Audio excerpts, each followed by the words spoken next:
What's up, guys? Welcome to the Life Coach Zach podcast. I'm here with a very special guest, Guy Winch. Guy is a psychologist considered to be a leading advocate for integrating the science of emotional health into our daily lives, workplaces, and education systems. Guy, how you doing today? I am well. How are you doing? I'm doing very well. I'm going to check in with my emotions right now, and I'm feeling pretty present. I'm feeling super content. I don't have any cravings to anything. And even though I'm hyper aware right now, it's hard to do that constantly. So tell us more about emotional intelligence. Tell us how we can prevent anxiety and depression from being more aware of our emotions. It's an interesting thing because we wake up in the morning and one of the first things we do is, am I feeling okay? Do I have a fever? Is anything hurting? Is anything sprained? We kind of take an assessment of our physical health on a regular basis. We don't do that at all with our emotional health, and we should, because we have all kinds of experiences in life like rejection or failures or loneliness or frustrations or relationship conflicts that actually impact us in much more significant ways than we tend to realize. They impact our functioning, our productivity, our happiness, the decisions we make. So being in touch with how we're feeling, taking steps to address how we're feeling if we're not feeling well enough, is a habit we really should all get into.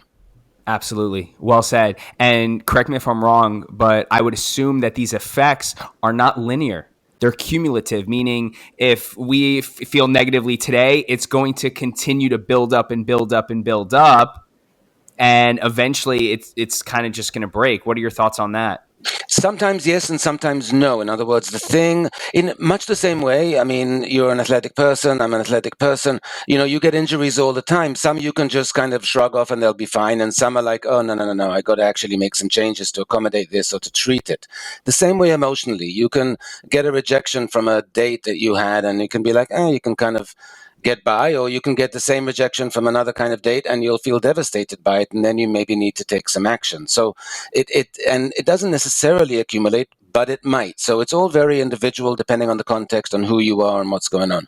Right. And I would also assume, and correct me if I'm wrong, that if you're aware of it more, it's easier for it not to accumulate over time.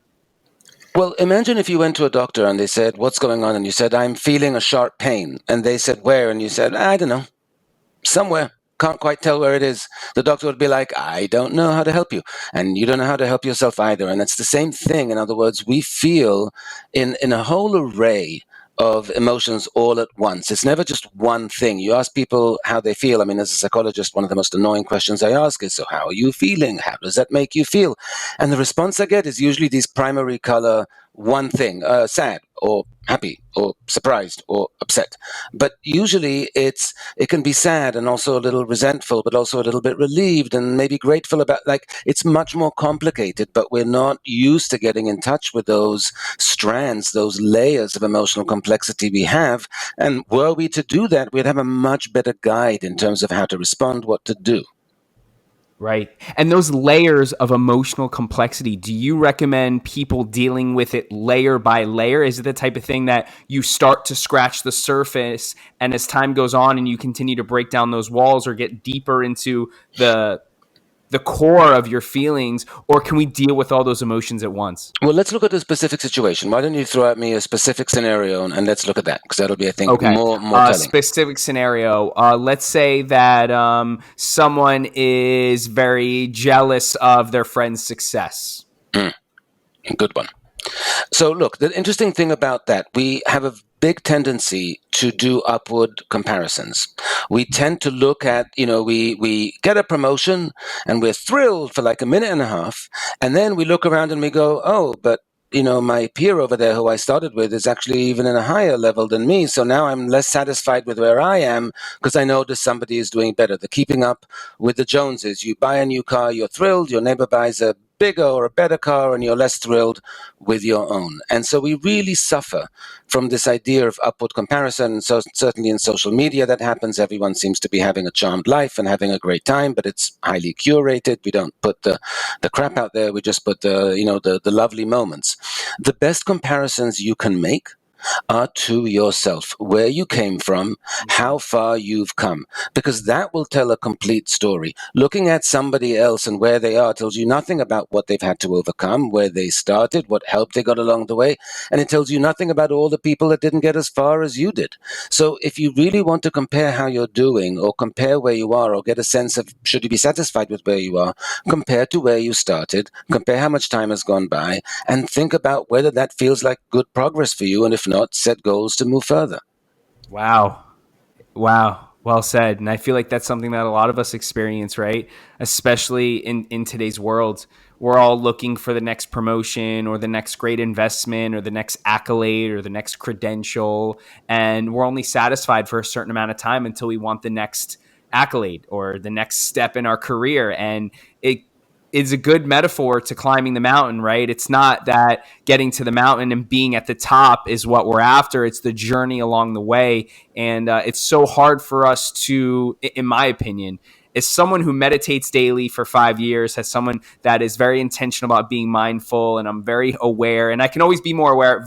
I have a beginner's mindset, but compared to other people, I'm pretty aware and mindful. And even me, I still have so much trouble and friction around just being present and enjoying doing this podcast, not worrying about the results, not worrying about the outcome, right? And falling in love with the process of doing it.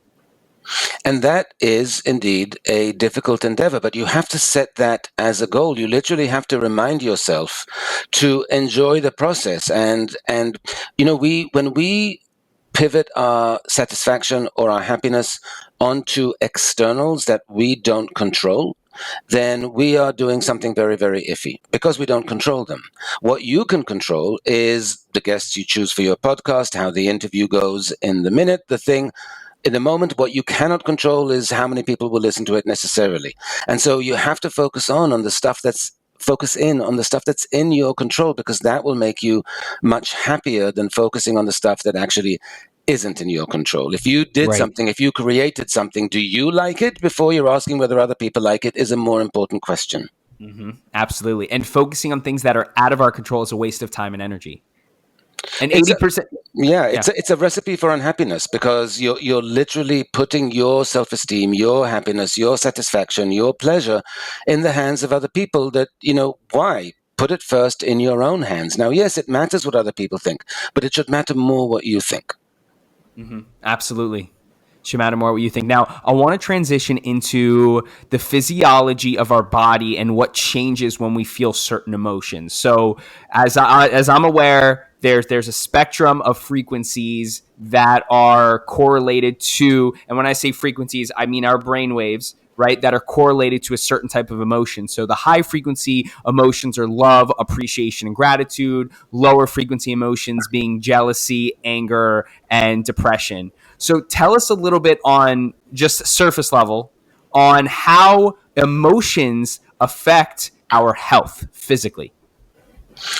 So first of all, I'm not that the whole frequency thing is not something that I'm a specialist in any kind of way. It's not my way of thinking. My way of thinking is very, very directly as follows. For example, loneliness, which is defined as a subjective feeling of disconnection. So it's not about how many friends you have, whether you're happily partnered or not. It's about whether you feel seen, whether you feel really connected to the people around you. When you don't, you're going to feel lonely.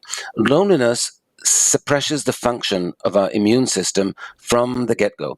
In one study, they looked at university freshmen just coming in, going through the health clinic as part of their intake to the university, and they get flu shots, but they were asked about loneliness, and they found that the students who were more lonely had poorer reactions to the flu shots. Now, they've been away from home all of like 2-3 days, but it was enough already for them to feel lonely, and it was enough already for that to suppress the functioning of their immune system.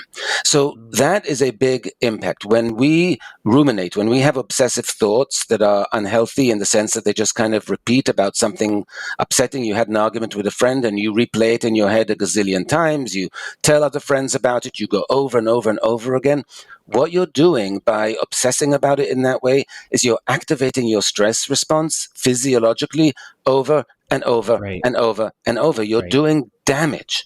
And so there's certain, when we experience, for example, heartbreak, romantic heartbreak, it activates the same mechanisms in our brain that get activated when opioid addicts are withdrawing from heroin. And so that's why you see, for example, heartbroken people willing to do desperate things, out of character things that they would never do otherwise, because their brain is reacting in the same way they would be reacting if they were jonesing for a fix of heroin. And so, if you don't understand exactly all the ways your body and your brain respond really strongly to your emotional life, you're missing out on a big part of your life that you need to get your arms around so that you can Right. do something with. Right. And there's two great points that I want to make for everything you said. And the last thing was how you said, we'll choose the word choose, choosing free will, choosing your thoughts to change your emotions. Happiness, which is an emotion, is a choice. If your basic needs are met, if you have shelter and food, you have health and a sense of safety, happiness from there is a choice. Do you agree with that? I agree that happiness is a choice as much as physical health is a choice, insofar as there's a lot you can do to improve your physical health, and that is choiceful in your hands. Will that be the final word on it? No, because there's life, there's circumstances, there's only so much you can do. But you can really pivot things in a big way and tilt things in a big way by having control and by being aware. The same thing about happiness. One quick thing, though, about happiness is falling out of favor among psychologists and researchers primarily because it's a very relative state. You can't be happy all the time. You're happy towards, compared to how you felt an hour ago. The research on happiness is it doesn't last because it's a relative state to your normative state. Life satisfaction is a better way to think about it. Like, do you feel good about your life? Are you feeling that you're Amazing. leading a good life? Not every minute, not every second, but generally, I feel good about my life. That's a much better measure than happiness, which is really just influenced by the moment to moment. Wow. Wow. Yeah, it's more life satisfaction, joy, Right. right? Joy is more of a long term type emotion than happiness. Do you agree? Joy is also a no. It's actually more. Oh, okay. It's shorter term because happiness is related to, for example, I mean, just to get into the physiology, it's related to a dopamine hit that you get, Mhm. and the dopamine hits we get at every time we get a dopamine hit because we had this success or we achieved this or this good thing, or for example, one of the foods that gives you a big one is chocolate, and that explains a lot for me at least. But the thing about the dopamine hits is that when you get the hit, it raises your baseline. And so then it's harder to get that rush next time unless you take a Right. break from it. So joy and happiness, if you have them all the time, you cannot sustain them all the time. But if you have them Mhm. intermittently, that's a good thing. And you can bring them about by being more aware of the feelings you have that work for them and against them. Right. Interesting.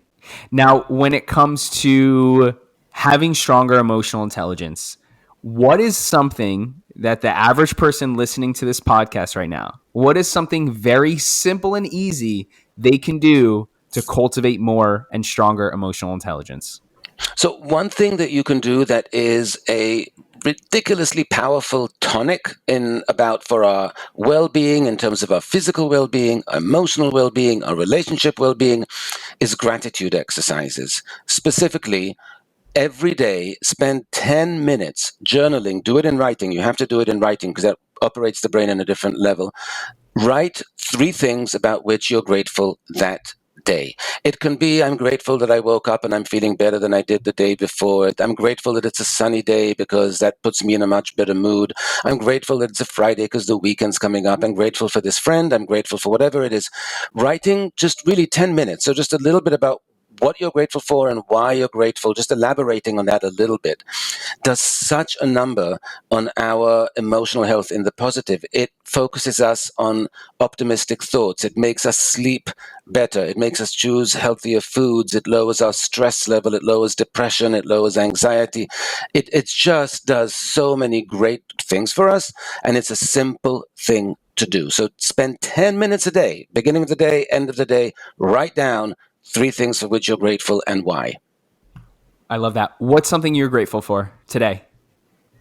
Well, I do that exercise every day. For example, today I get excited about my work. I'm in a very fortunate situation to be a working professional for 30 years and still enjoying and being excited and doing new things all the time. So when I woke up this morning, I look at my schedule, for example, I see I have an interview with you and I get excited about it. Here I am talking to somebody I haven't spoken to before, talking to an audience perhaps that I haven't, that hasn't heard me before. I get to talk about the things that I'm, very mission about and very passionate about. Grateful for that. Amazing. One thing I'm grateful for is my legs. Super grateful for my legs. Right as soon as this podcast is over, I'm going to go on my bike, and I'm just really grateful for the ability to do that. And when it comes to emotional intelligence and when it comes to gratitude, it's important to feel the gratitude. Saying you're grateful for something and feeling grateful for something are two completely different things. What are your thoughts on that? Yes, and this is exactly right. And that's why I said when you're doing this gratitude exercise, you have to write it and you have to elaborate. Because if you say, oh, I'm grateful for that I get to have dinner with a friend today, it's a thought, it's fleeting. It won't resonate emotionally, viscerally in your chest, in your stomach. So you really have to Right. write about, oh, this is a friend and I haven't seen them for a while and it'll be good to check in with them and good to hear how this is going. And I always enjoy their sense of humor and I always enjoy this about them. That will make you feel something, that elaboration. And when you feel the gratitude, it's doing its magic. It's like sometimes when you have side effects for medication, they say, well, it tells you it's working. Don't know about that, but I can tell you certainly about gratitude that if you're feeling it when you're writing it, it's working. That's it, guys. That's it. All right, guys. Well, Guy, I wanted to thank you so much for your time today. Really, really had a great time talking about emotional health. To all the people that are listening on Spotify or podcasts, head over to Guy's website for all his resources and to learn about him, to connect with him, to follow him on all pages at guywinch.com. GUYWINCH.com. And if you're watching on YouTube, thank you so much for sticking around up until now. I'm going to drop the links below. Follow Guy, connect with him on his website. Guy, thank you so much again for your time out of your busy schedule today, and really do appreciate it. Thank you for inviting me. It's been a pleasure. Have a wonderful day. You as well.